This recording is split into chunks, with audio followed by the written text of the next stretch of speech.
In rural India, there is a man who did the impossible using this made-up basic ambulance, and in the middle of COVID-19, he saved 1,000 other lives. मैं सिर्फ एक ही fund के दूरी में हूँ, चाहे रात चाहे दिन में. Who is he? Why is he doing this? And how could this farmer afford to build a hospital?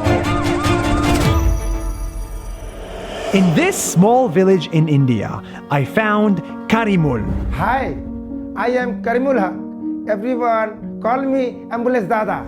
Years ago, Karimul's mother fell really sick. So sick that he had to find a way to get her to a hospital.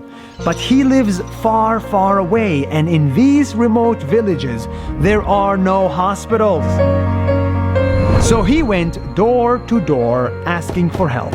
But nobody could find help. What are they supposed to do? The next morning, his mother died. मैं उस दिन सोच रहा हूँ, जो दिन मेरा माँ गुजर गया, उनका बदन से हाथ दे के मैं कसम खा लिया कि माँ, मैं गांव वालों को किसी बंदा को बिना इलाज से, बिना ट्रीटमेंट से मरने नहीं दूंगा. मैं ये काम करूँगा जितना दिन मेरी जिंदगी बचेगी, जितना दिन मेरा ताकत चलेगी. A few months later, his friend got bit by a snake, and Karimul knew he could not lose another life. So without wasting any time, he put his friend on his bike, tied him to his back, and rode 50 kilometers to the hospital and saved his life. वही दिन मेरा दिमाग खुल गया कि एक bike लोगों की जिंदगी बचा सकता है. So he decided to turn his motorbike into a made-up ambulance. He started bringing sick people to the hospital on his small bike for free, day by day, one by one.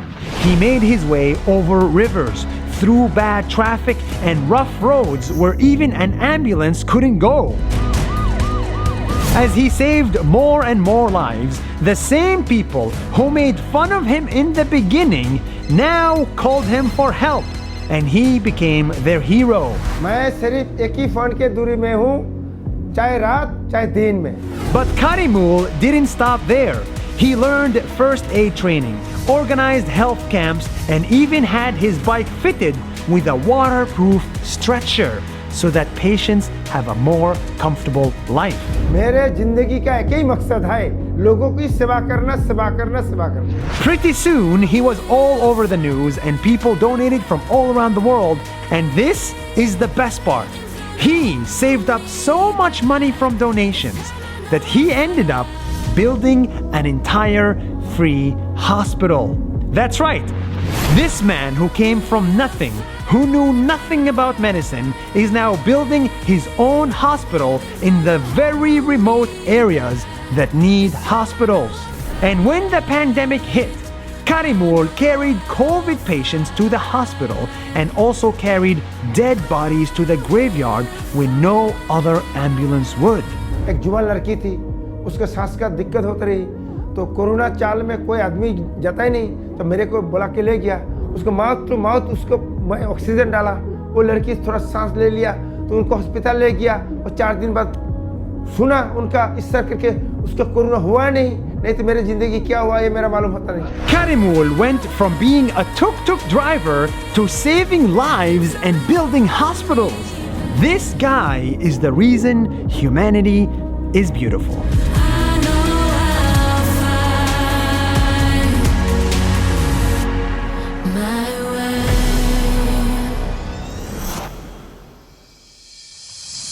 This scientist can catch cancer just by smelling your breath. Let me tell you his incredible story. See, when I was a kid, I thought if you get cancer, it means you're dead. It is one of the deadliest diseases, and more than 10 million people die from cancer every year. But what if there was a way to catch cancer before it spreads in our body? That's what this guy is building. Hi, Nas Daily. My name is Hussam Haig, and I'm a professor in the Technion. And I have made a device that can find cancer using your breath only. Professor Hussam is a Palestinian scientist from Israel, just like me. His life changed when he found out his best friend had cancer. When I was a PhD student, my good friend called Eli was diagnosed with cancer, and I was very touched by seeing his suffering from the treatment of cancer.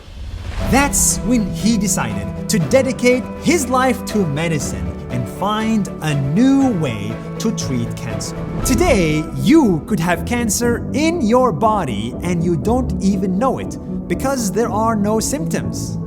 So Professor Hussam thought, instead of trying to find cancer after it spreads, why not catch it before it spreads? I have read Hippocrates has used his nose in order to smell many types of disease from breath. He learned that diseases can change the smell of your breath. In fact, dogs can detect cancer and other diseases just by smelling a person's urine and breath sample. So Professor Hussam built a device that works just like a dog's nose. This is the Nano's device. Here is how it works. In our body, when a cancer cell grows, it releases tiny molecules that try to escape your body. These molecules travel to the lungs, where they mix with the air our lungs release. So if you have a cancer cell growing inside your body, the air you release will have these cancer molecules. And that's where Nanos comes in. When you exhale into the nanos, the device will study the breath using nanotechnology and AI. It will look for those tiny cancer molecules, and if it catches them, it will signal an alert. And that's how this machine can tell if you have cancer or not even before any of the symptoms show, just based on your breath. When we have started our research on breath analysis, we have collected breath from healthy and from diseased people. One of the healthy cases has told us that he knows that he has no disease and that he has done a CT before a few months and he's sure that he's healthy. Nevertheless, when we have done the breath analyzer using our device, we have discovered signs for cancer. A few months later on, it was discovered that there is a tumor inside the lung. Before, you had to go to a doctor to get tested for cancer, and millions of people don't do that or can't afford to.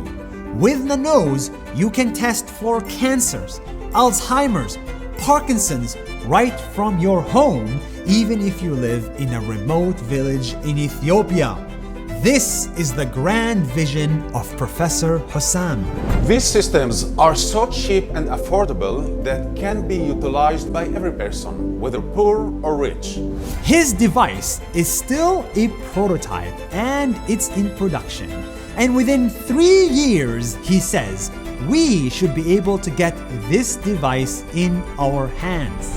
We hope we can afford equal opportunity for their health management and treatment. Professor Hussam gives me hope and gives you hope that it is finally possible to beat cancer and beat every other disease in the world. Meet Dr. Rohit. Hi, I am Dr. Sanduk Ruit, and I have completed 100,000 surgeries in my life. Dr. Rohit is an eye surgeon from Nepal, and he is fixing one of the biggest problems in the world. Our eyes. You don't know this, but our eyes get cataract, an eye disease that affects 90% of us. 90%. By age 65, our vision gets blurry, and with time, everything goes dark and we can go blind. People all around the world can barely drink, barely walk, and barely see because of cataract. 10 बरस से हमारे धुल लौका तो कम लौका.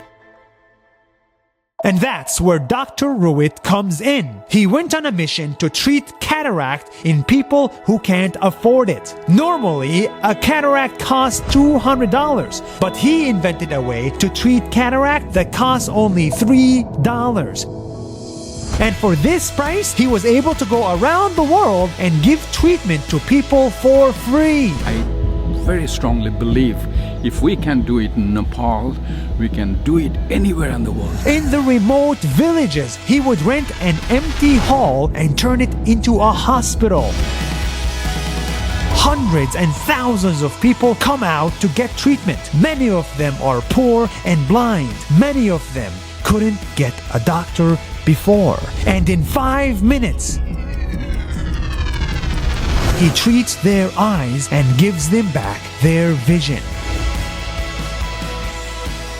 I am happy to see you. The fact is, when you sit in the chair there, you realize that you have been given an opportunity, a privilege to make a difference in not only the eye, but in the life of that person. All it takes is 5 minutes to treat lifelong blindness and $3. But you can see the joy in her face, and this will give her enough vision to move around. She could navigate around and do most of the things alone. Dr. Ruit went all around the world treating people in China, in Nepal, in India, and even North Korea. So far, Dr. Ruit personally treated 100,000 people. He is the first thing people saw when they got their vision back. That's why he got the nickname the God of Sight. One of my sister, Yang La, who was younger to me, very close to me, and when she died at the age of 15, then that really triggered me to think, and I thought that medicine is probably a branch where I can help people like my sister from all over Nepal. People like Dr. Ruit are not just the gods of sight, they are the reason humanity is beautiful.